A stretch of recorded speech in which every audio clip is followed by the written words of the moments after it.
because Claire is the translator of some of Husserl's most important texts on pure and formal logic, transcendental logic, and stuff like that, right?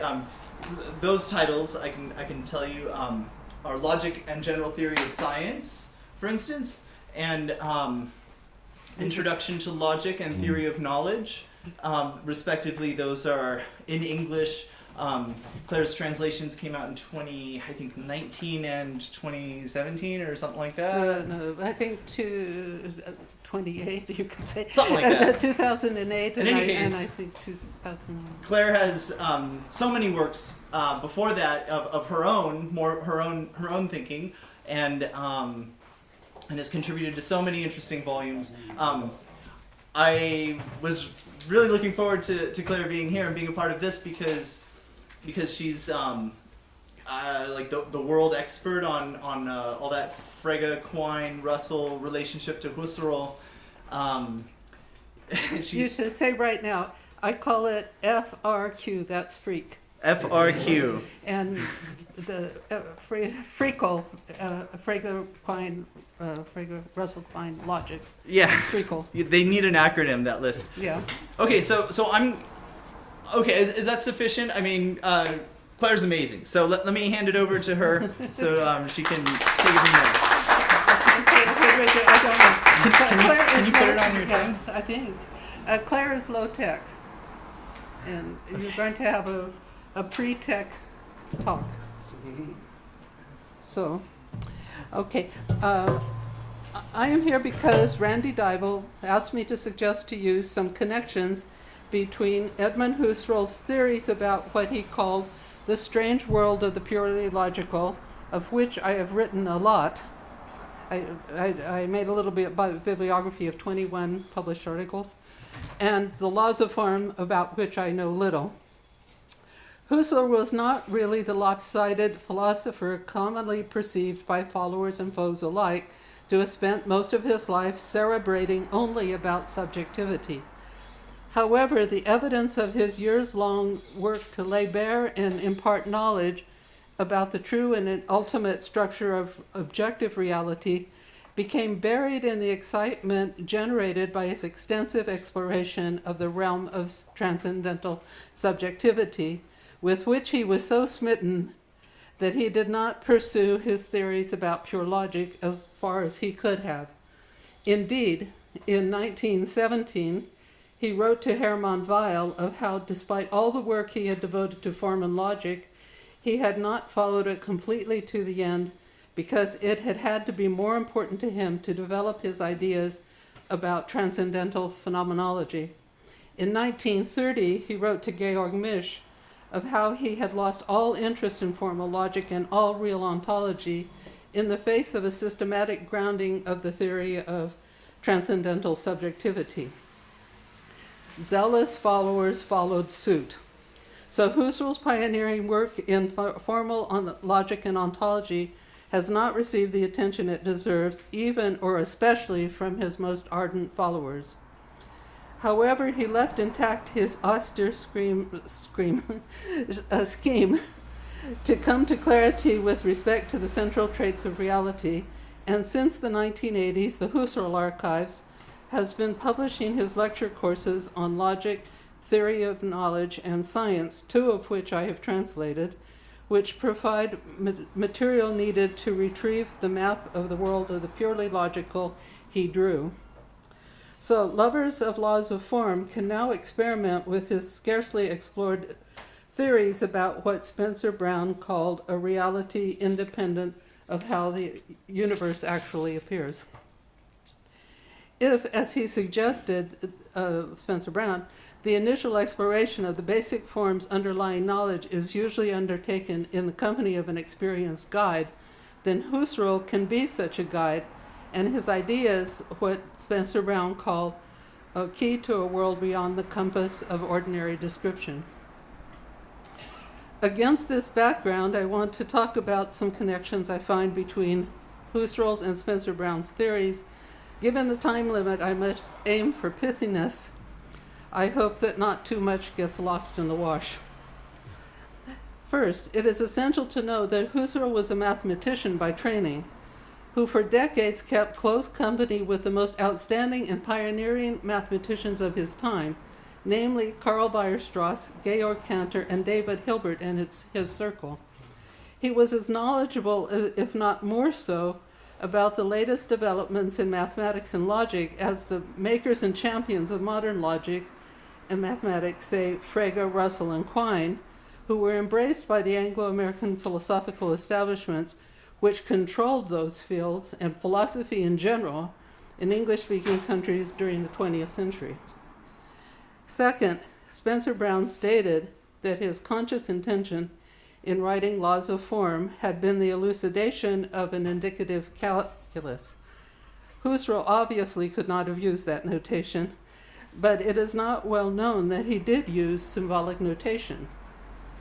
It figures in his lectures on the pure mathesis in his logic courses of 1902-1903 and 1896, which contains a 23-page section on Boole and looks like that of Peirce and Schroeder, who did much to introduce Boole's work on the continent. It has been widely used and is familiar and intelligible nowadays. Third, for Spencer Brown, a principal intention of Laws of Form was to separate what are known as algebras of logic from the subject of logic and to realign them with mathematics. Accounts of the properties of Boolean algebras he bemoaned had revealed nothing of any mathematical interest about their arithmetics, and nobody had made any sustained attempt to elucidate and to study the primary non-numerical arithmetic of Boolean algebra, so that when Spencer Brown, had begun to see the need for this, he had found himself upon what was mathematically speaking untrodden ground. Yet, he stressed, mathematics is a powerful way of revealing our internal knowledge of the structure of the world, and only by the way associated with our common ability to reason and compute. He saw the relation of logic to mathematics as being that of an applied science to its pure ground. The subject matter of logic, he wrote, however symbolically treated, is not, in as far as it confines itself to the ground of logic, a mathematical study. It becomes so only when we are able to perceive its ground as a part of a more general form in a process without end. Its mathematical treatment is a treatment of the form in which our way of talking about our ordinary living experience can seem to be cradled. It was the laws of form rather than those of logic that he wanted to record. For Husserl, the formalization of large tracts of mathematics in the 19th century had brought the parallels between his structures and its structures and those of logic to the fore, thus raising profound new questions about deep underlying connections between the two fields. This had unmasked close relationships between the propositions of logic and number statements and enabled logicians to develop a genuine logical calculus for calculating with propositions in the way mathematicians do with numbers, quantities, and the like. Mathematizing logicians had done well to recognize the essential likeness between the formal mathematical disciplines and the disciplines of logical validity, and to have raised them to a higher level of technical perfection, applying completely appropriate algebraic methods to them, thus expanding the scope of the exact mathematical disciplines. He considered traditional syllogistic logic to be a piece of pure mathematics, namely the pure mathematics of propositions and of predicates as possible subjects in general, where, he wrote, formalization leads to a theory form that can be understood as a special case of the formal genus-type arithmetic. All the well-known algebraic propositions AB equals BA, the laws of association, distribution hold, he noted, and the brilliant Boole saw that two closed domains of ordinary syllogistic logic could be dealt with as an arithmetic. So by adopting the deductive theories of traditional syllogistic logic and gradually developing a mathesis of propositional, conceptual, and relational meanings, 19th century mathematicians had but laid hold of a field that was their own. Husserl taught that there was nothing extraordinary about the idea of calculating with concepts and propositions, and a priori no reason why calculation should be limited to the arithmetical field. Because the formal discipline of propositions in general and of concepts in general was a mathematical discipline of the same nature and used the same methods as familiar mathematical disciplines like arithmetic, which was the most marvelous tool devised for purposes of deduction, the science in which the deductive relations were analyzed most carefully. The fact that one could generalize produced variations of formal arithmetic that led outside the quantitative domain without essentially altering formal arithmetic's theoretical nature and calculational methods had shown him that there was more to the mathematical or formal sciences or the mathematical method of calculation than could be captured in purely quantitative analyses. For him, the essence of the mathematical did not lie in being quantitatively determinable, but establishing a purely apodictic foundation of the truths of a field from apodictic principles, a matter of a rigorously scientific a priori theory building from the bottom up, and deriving the manifold of possible inferences from axiomatic foundations a priori in a rigorously deductive way, requiring one and the same method everywhere, the algebraic method. For him, the essential thing in mathematics was not the objects, but its method, which naturally flows into a purely symbolic technique. Fourth, for Spencer Brown, his basic contribution to mathematics had been to discover the fundamental particles from which numbers and simpler elements of mathematical systems can be made.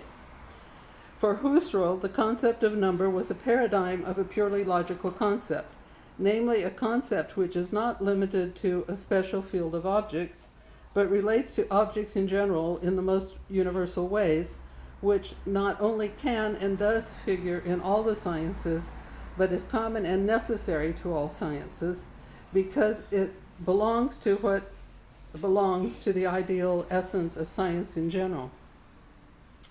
No science is conceivable in which the number concepts cannot find an application, so all purely mathematical concepts like unit, multiplicity, cardinal number, order, ordinal number, and manifold are purely logical, because they clearly relate in the most universal way to numbers in general and are only made possible out of the most universal concept of object.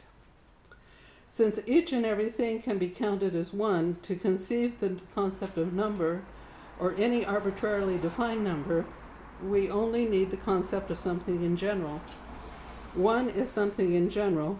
Each and everything can be counted as one, and out of the units, all cardinal numbers built. Cardinal number is a specific differentiation of the concept of multiplicity, which is the most universal logical concept combining objects in general. The first number in the number series is 2a's. From 2a's, we use definitions to form the new number 2a's and 1a, which we designate as 3a's, etc. Then we obtain a series of the natural numbers infinite in one direction. To questions as to how arithmetic came about and the foundations of arithmetic provided, Husserl answered that people analyzed the arithmetic propositions as they were first entertained by people. They found that certain relations were grounded in the concept of number. For instance, any two numbers are either equal or one is larger or smaller than the other. They found that certain combinations were grounded in the concept of number: addition, multiplication, subtraction, division, etc. Given with the elementary combinations were simple, directly intelligible laws, the careful analysis traced back to a certain minimal number of laws no longer reducible to one another, which are a priori since they lie in the simple meaning of the concepts founding them. They are the propositions about relations of ideas obtained by analysis of the universal concepts by digging more deeply into their meaning. The unending profusion of theories that arithmetic develops is fixed, unfolded, and enfolded in the axioms, each of which is a proposition that systematically unfolds from some side the meaning of cardinal number, itself the answer to the question how many, or unfolds some of the ideas inseparably connected with it, following simple procedures. The field branches out into more and more theories and partial disciplines. New problems surface and are solved using the most rigorous methods. Fifth, Spencer Brown variously alluded to investigations of the inner structure of our knowledge of the universe, as expressed in the mathematical sciences, our internal knowledge of the structure of the world, mathematical form as an archetypal structure, the structure beyond ordinary experience in which all structure hangs together. For Husserl's part, he depicted the structure of the world of pure logic in a way which he considered to be a radical clarification of the relationship between formal mathematics and formal logic. He detected a natural order in formal logic consisting of three levels, on the first of which he placed traditional Aristotelian logic of subject and predicate propositions and states of affairs. Their numbers, for example, do not occur as independent objects about which something is predicated, but as form, thereby dependent. When we say three houses, sets as objects do not occur there either, because in set theory, judgments are not made directly about elements, but about sets, whole totalities of elements. If we make such forms independent, new higher order objects emerge. For him, traditional Aristotelian logic was but a small area of pure logic which had to be distinguished and segregated from the formal ontology of the broader sphere of pure logic, which included the mathematical disciplines and was immense in comparison. In the disciplines of the two higher levels, it is a matter of investigating what is valid for higher order object formations determined in purely formal terms, grounded in the essence of logical forms and dealing with objects in indeterminate general ways. Husserl described this second level as an expanded, completely developed analytics in which one proceeds in a purely formal manner. One calculates, reasons deductively with concepts and propositions. Signs and rules of calculation suffice because each procedure is purely logical. One manipulates signs which acquire their meaning in the game through the rules of the game. One may proceed mechanically in this way, and the result will prove accurate and justified. Numbers function entirely differently on this level, where statements about numbers in which numbers are the objects are found. As an example of such arithmetical propositions he gave, any number can be added to any number. Here he located the basic concepts of mathematics, the theory of cardinal numbers, of ordinals, set theory, mathematical physics, formal pure logic, pure geometry, geometry as an a priori theory of science, the axioms of geometry as a theory of the essences of shapes of spatial objects, but also the pure theory of meaning and being, a priori real ontology of any kind, ontology of nature, ontology of minds, natural scientific ontology, sciences of value, pure ethics, the logic of morality, the ontology of ethical personalities, axiology, pure aesthetics, the logic of the ideal state or ideal world government as a system of cooperating ideal nation states, the ideal of a valuable existence, essence propositions about objects, insofar as they are objective truths, and as truths have their place in a truth system in general, etc. On the third and highest level of formal logic, Husserl placed his science of theory forms, his theory of manifolds, the Mannigfaltigkeitslehre. It was to be a new method constituting a new kind of mathematics, the most universal of all. A technique for engaging in pure a priori analyses through an austere scheme of axiomatization, a matter of theorizing about possible fields of knowledge conceived of in a general, undetermined way and simply determined by the fact that the objects stand in certain relations, themselves subject to certain fundamental laws of such and such a determined form. A science of deductive systems in general, a field of free creative investigation made possible once form was emancipated from content.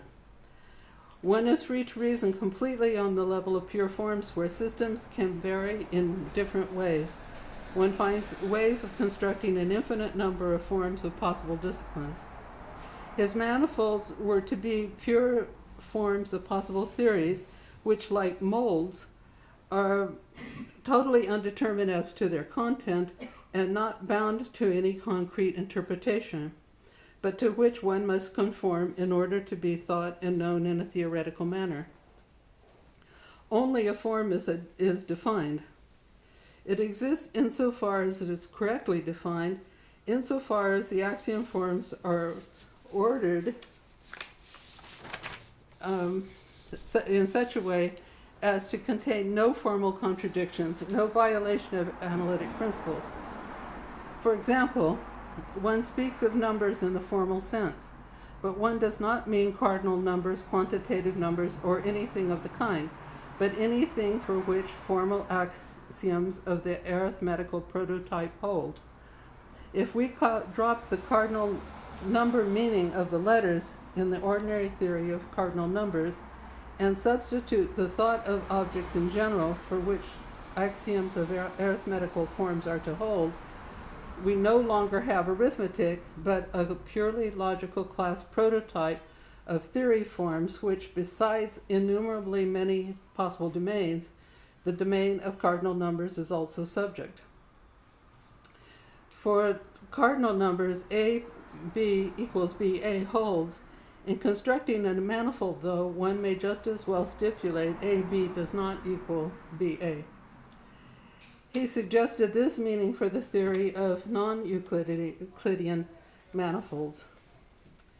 Let there be a domain in which the objects are subject to certain forms of relation and connection, for which axioms of such and such a form are valid. Then for a domain formally constituted in this way, a mathematics of such and such a form would be valid. There would then result propositions of such and such a form, proofs, theories of such and such a form. There is no domain. There are no actually given concepts, connections, relations, and axioms. One simply says if one had a domain and if axioms of such and such a form obtained for it. Husserl believed that it was up to mathematicians, as the only competent engineers of deductive structures, to construct such theories and theoretical disciplines, while it was up to philosophers to engage in complementary reflections on the essence and meaning of the basic concepts and laws. He believed that the idea of a theory of forms, of meanings as a discipline prior to the disciplines of logical validity, was still completely beyond the ken of mathematizing logicians.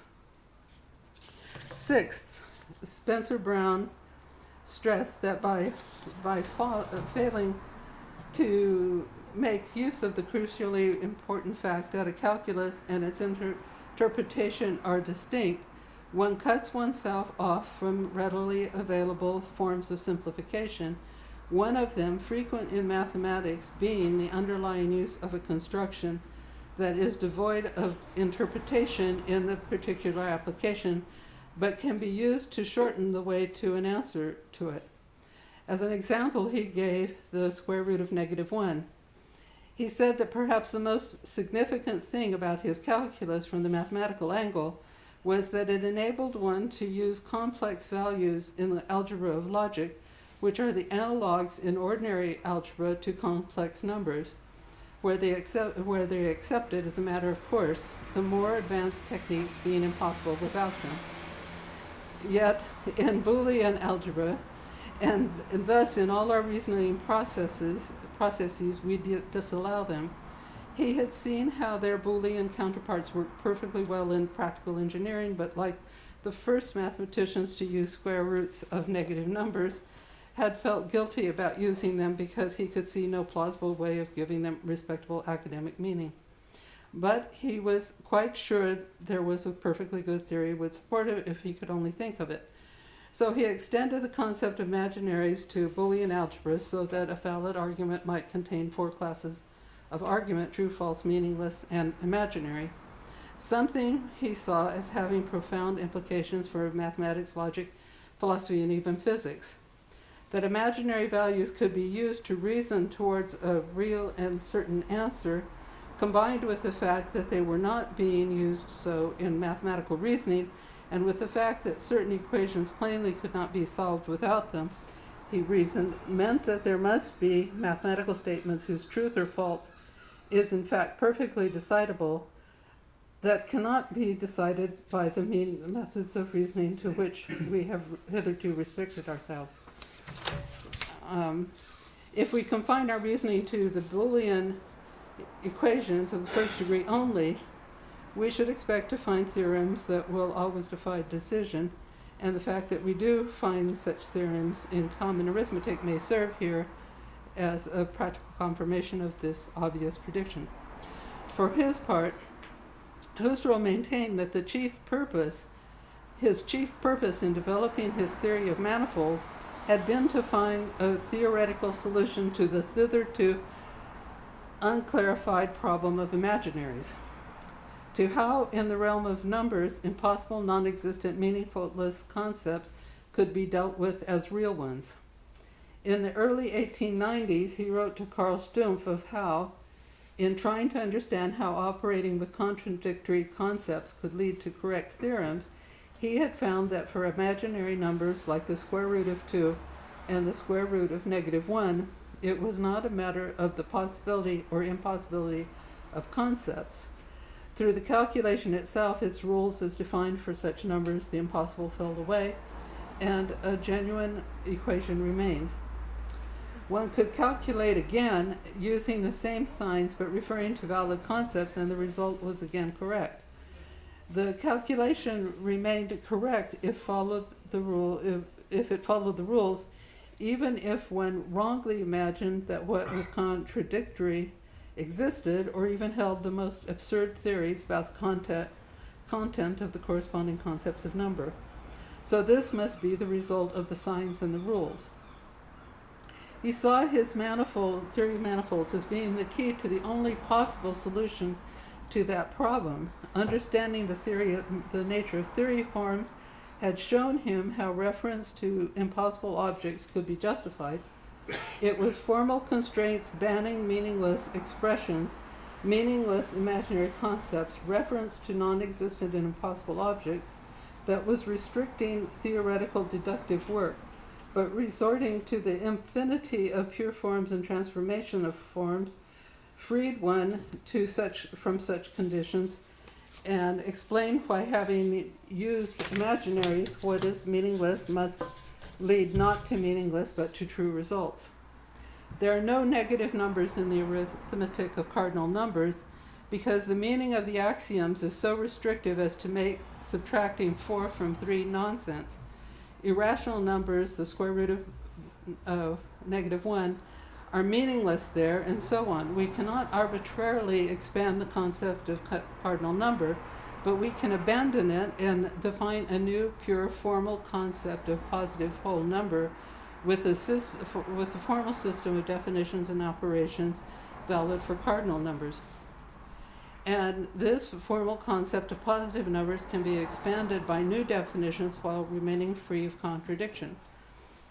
One can operate freely within a manifold with imaginary concepts and be sure that what one deduces is correct when the axiom system completely and unequivocally determines all the configurations in a domain through a purely analytical procedure. It is the completeness of the axiom system that gives one the right to operate freely. A domain is complete when each grammatically constructed proposition solely using the language of the domain is from the outset determined to be true or false in virtue of the axioms.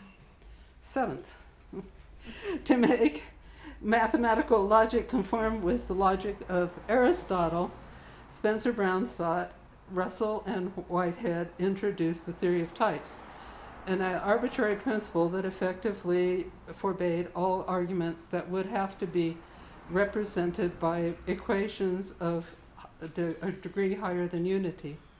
They mistakenly introduced it expressly to disallow complex values, so that in this field the most advanced techniques, though not impossible, simply did not yet exist. And one was still constrained in one's reasoning processes to proceed as in Aristotle's time. However, all that had to be done, he believed, was to show that the self-referential paradoxes discarded with the theory were no worse than similar self-referential paradoxes considered acceptable in the ordinary theory of equations and thus resolvable by introducing imaginaries. It was possible to solve equations of higher degree that the theory of types had excluded from ordinary logic, and that had been undertaken. He said that when in 1967 he showed Russell the proof that his theory was unnecessary, Russell abandoned his belief in it and admitted that it was the most arbitrary thing he and Whitehead had ever had to do, and was glad to see the matter resolved. However, though Russell and Spencer Brown agreed that a mathematical proof with a logical argument requiring an algebraic equation of a higher degree was possible, neither of them could then imagine what it looked like. That's what he said. In any case, Russell had recognized decades earlier that the theory of types could not be the key to the whole mystery, that's a quote by Russell, of the onerous contradiction that he had worked so hard to evade. That's his word, evade. He saw that deeper problems caused it to break out afresh, and further subtleties needed to solve them. Those are quotes from Russell, 1919. After all, the theory was but an ad hoc attempt to evade the contradictions derivable in Frege's system by restoring the formal structure that Frege programmed his system to break.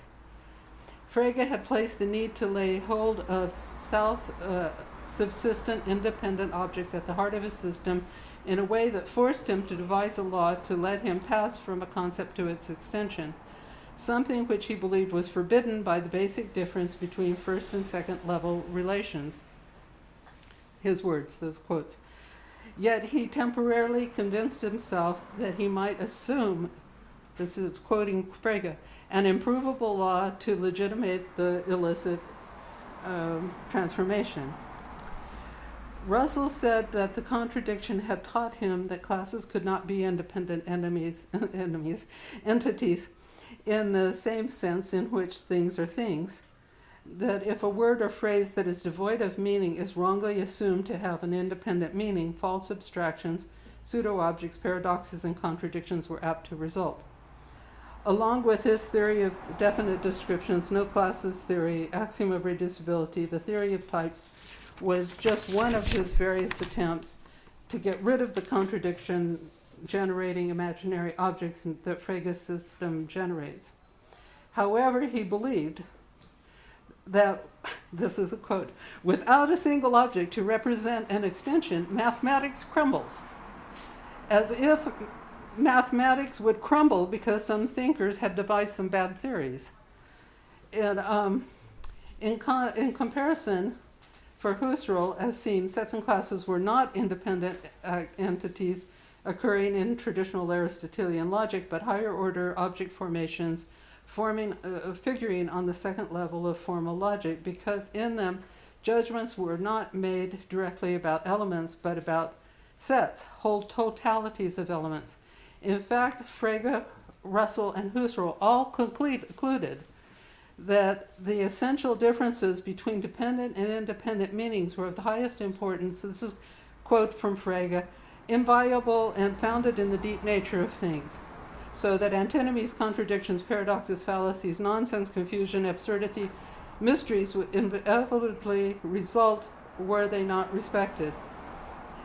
Specifically, insidious problems with pseudo-objects, inference, existential generalization, type ambiguities, substitutivity of identity, semantical paradox, namely much of what analytical philosophers have been battling since Frege's time, inevitably creep into reasoning. Frege's logic, in fact, led to what he himself called a thicket of contradictions, what Russell called a bewildering maze. To Quine's fragmented world of rabbit parts, stages and fusions, river stages and kinship, person stages where the ontologies of physical and mathematical objects are but myths relative to epistemological view, not to mention the deep confusion that for a while, during the 1980s, analytic philosophers admitted to experiencing. As an eighth connection, I might propose Spencer Brown's and Russell's exchange regarding propositional functions, and Husserl's theory is about the same, but my time is up.